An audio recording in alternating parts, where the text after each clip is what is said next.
Hey guys, எல்லாம் தமிழில் பார்த்து ஷாக் ஆகிட்டீங்களா? ஆமாம், பிக் பாஸ் வீட்டுக்குள்ளே இதுதான் நடந்துட்டு இருக்குது. இப்போ ஒரு 3 நாளாக அது சரியான லவ் ஸ்டோரியாக கொடுத்துட்டு இருக்கிறாங்க. 3 பேர் சேர்ந்து லவ் கண்டென்ட்டாக பண்ணலான்னு சொல்லி பண்ணுறாங்களா என்ன கணக்குன்னு தெரியல.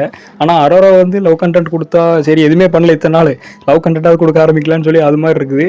ஆனால் பார்வதி வந்து சுத்தமாக பாசிட்டிவ் ஆகி இவங்க 2 பேர் பேசினவே போதும், அங்கேருந்து ஒரு பார்வை, ஏய் இங்கே வா, ஏய் இங்கே வா அப்படின்னு கூப்பிட்டு கமருதீனை ஒரே சிக்கல் ஆளாக்குறாங்க.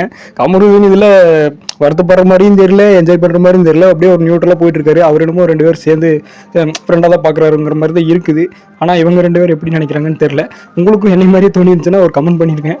அரோராவும் ஒன்றும் சும்மா இல்லை. முந்தா நேரத்தை கமருதீன்கிட்ட பார்வதி கூட பேசுகிற மாதிரி இருந்தால் என்கிட்ட பேச வேண்டாம், ஏன்னா அவங்ககிட்ட பேசுகிற ஒரு ஆளை நான் நம்பி எல்லாத்தையும் ஓப்பனாக ஷேர் பண்ணி பேச முடியாது அப்படிங்கிற மாதிரி சொல்லிட்டு இருந்தாங்க. கமருதீன் இல்லை அப்படிலாம் இல்லை, நான் எதை இது வரைக்கும் சொல்லியிருக்கேன் அப்படிங்கிற மாதிரி ஒரு மாதிரி போயிட்டு இருந்தது.